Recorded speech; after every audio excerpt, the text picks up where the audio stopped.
Olá amigos, sejam bem-vindos a mais um vídeo do meu canal. Eu sou o Lucas Knaip e vamos falar sobre o Masters 1000 de Monte Carlo. Matteo Berrettini elimina o cabeça de chave 1 do torneio, o número 2 do mundo, Alexander Zverev, né? Essa é a graça, né, desse Masters 1000 de uma semana, né? Porque o cara que pula a primeira rodada não necessariamente vai pegar um jogador de 33 para baixo no ranking, né? Ele pode pegar um Berrettini, ele pode pegar uma pedreira dessas. Eu já tinha falado, né, que o Zverev se deu muito mal no chaveamento, o Berrettini na segunda rodada é muito perigoso. E assim, começou o jogo voando o alemão, né?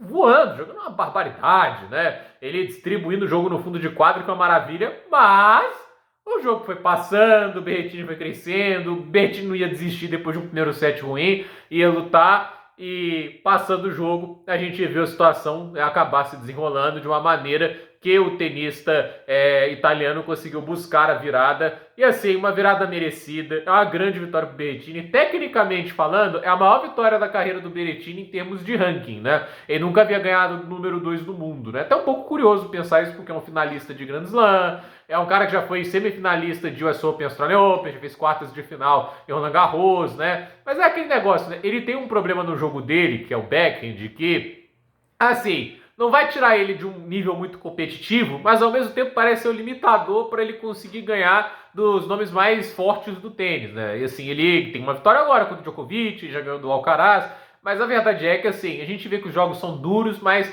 no detalhe ali acaba não caindo para ele, né? E hoje o jogo, eu posso até criticar o Berrettini que estava muito nervoso na hora de fechar. Mas sabe quem tá mais nervoso do que o Berrettini? O Zverev, toda vez que a bola vai pro forehand dele, né? E eu não vou aqui falar que o ano do Zverev é bom só porque ele fez final no Australian Open, porque assim, o Medvedev em 2022 também fez final de Australian Open. O ano dele foi ruim aquele ano, pro padrão dele, né? Porque a gente tem que, assim, colocar as expectativas pelo padrão do atleta, né? Quando eu falo que o ano passado, por exemplo, né, o Humbert fez um grande ano e ele termina, por exemplo, 15 do mundo, e eu critiquei o Tsitsipas, ele termina à frente, entende? É por causa da expectativa de cada tenista. O Tsitsipas já foi 3 do mundo. O Tsitsipas já fez final de Grand Slam.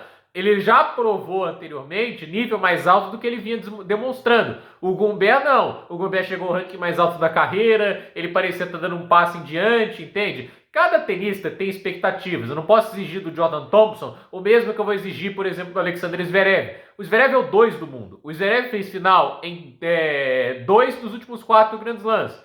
Ele não é um bobo no mundo do tênis. A gente está falando de um cara que já ganhou a ATP Finals, a gente está falando de um cara que é um dos maiores campeões de Masters 1000 em atividade. Tudo bem, a distância pro Djokovic é até uma piada, mas a questão é, a gente está falando de um tenista que está tentando buscar o posto de melhor do mundo, né, de número 1, e agora eu vou falar isso com o vídeo depois. O Sinner não vai deixar o número 1 do mundo até Roma. O único que podia ameaçá-lo é o Zverev. E o Zverev, depois da Australian Open, depois que a punição do Sinner, tem 6 vitórias e 6 derrotas.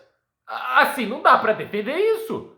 É muito baixo para um cara do nível dele. Ah, Berrettini é um oponente duríssimo, concordo. É chato, é um jogo muito difícil, mas não é como se fosse o único jogo duro que ele encarou, né? Tipo, ele teve jogos ali muito duros para chegar ao número 2 e conseguir grandes vitórias, né? E assim, não é como também se ele só perdesse para um Berrettini da vida. Ele perdeu para o Griekspoor, ele perdeu para o Leonard Thiem lá em Acapulco, ele perdeu aqui no Brasil para o Alexander Tchevchenko, acho que foi para ele que ele perdeu. Aí ele perde, acho que em Buenos Aires para o Cerundo, tudo bem, baita tenista, tudo isso, mas você vai ver na lista de derrotas, muitos jogos que ele poderia ter ganho, quem jogou abaixo do que deveria. Então, a minha crítica é um cara que ano passado terminou em alta, jogando um baita tênis, em Paris lindo, né? Ó, não podia ver o Fritz na frente dele que perdia, mas ó, a verdade é, o Fritz a gente podia falar, o forehand do Fritz maltrata muito o forehand do Zverev, mas agora tá todo mundo fazendo isso, né? Não precisa mais ter aquele forehand pesado do Fritz para maltratar o Zverev. Então, eu realmente estou muito decepcionado com esse pós-Australian Open, porque é aí que o grande se faz grande, né? Abriu uma oportunidade, não é uma oportunidade tipo normal, assim, é curioso se a gente para pra pensar. O número 1 do mundo tá suspenso 3 meses por doping, mas é a melhor chance dele, e assim, tá tudo colaborando pra ele, o cara tá jogando mal também. E assim, eu vou falar até lá no vídeo do próximo, que o Sinner número 1 até Roma, que esse fracasso não é só do Zverev, né, de mais gente também. Mas a questão é, o Zverev, né, ele tem aquele negócio da consistência e agora ele tá chegando no saibro, que ele mesmo já falou várias vezes que é a superfície que ele se sente melhor. E o jogo de hoje, de novo, né, começa bem, distribuindo o jogo, parecia que era só um passeio. O Berrettini, assim, ele tava errando muito, mas o Zverev tava jogando demais. Mas chega um momento do jogo que o Berrettini começa a crescer, tipo, na hora que o Berrettini nivela o jogo, o Zverev, assim, ele sente isso, né? O mental do Zverev não é bom. Isso é uma coisa que é impossível a gente argumentar. O Zverev é fraco mentalmente. E quando ele for fraco mentalmente, né? Isso vai continuar. Para mim, o forehand dele é muito mais mental do que propriamente problema de técnica, né? Sinceramente. Óbvio, não é o melhor forehand, tecnicamente falando, mas é falta de convicção. Olha os pontos finais do jogo, principalmente os 2 pontos finais do game do 5-5, né?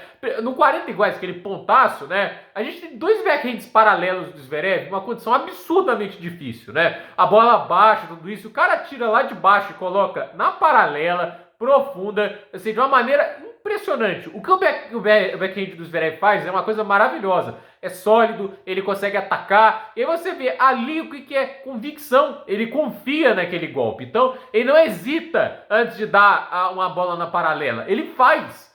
E aí chega pro forehand, a bola, assim, sobrando pro ataque.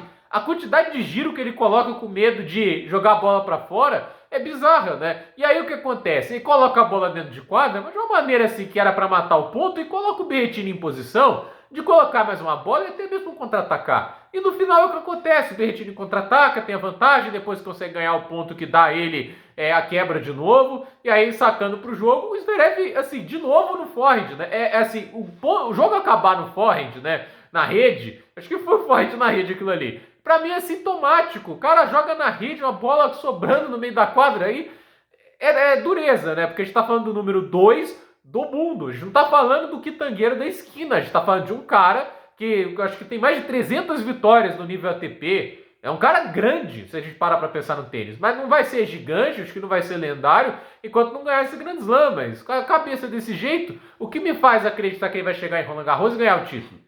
Essa é a pergunta que eu coloco para você, porque realmente, né, o jogo de hoje para mim diz muito mais sobre o Zverev do que sobre o Berrettini. O Berrettini, eu já sei que ele é um tenista forte, é combativo, luta, às vezes dá essas osciladas, ele fez um game para sacar pro jogo no 5-4 muito ruim, mas dele eu sei o que esperar e ele entregou. Ele foi lá, lutou e conseguiu uma baita virada depois de um primeiro set ruim. Ele fez o que o Zverev não conseguiu. Momento de baixa no jogo, juntou os pedaços e conseguiu dar a volta por cima. Então, assim, se o cara que hoje é, sei lá, o 28 do mundo, Matteo Berrettini, alguma coisa assim, se esse cara tá conseguindo fazer isso e o número 2 não, uma coisa tá errada, né? E assim, porque a Australian Open a derrota foi muito dura. Olha, me desculpe, já faz algumas semanas e a sua derrota não foi como a do Medvedev lá em 2022. Você foi dominado desde o primeiro momento do jogo, no segundo set foi sua chance e não foi lá uma chance assim, nossa, eu tive um set point do jogo. Eu não me lembro dele ter tido um set point no segundo set lá contra o Sinner.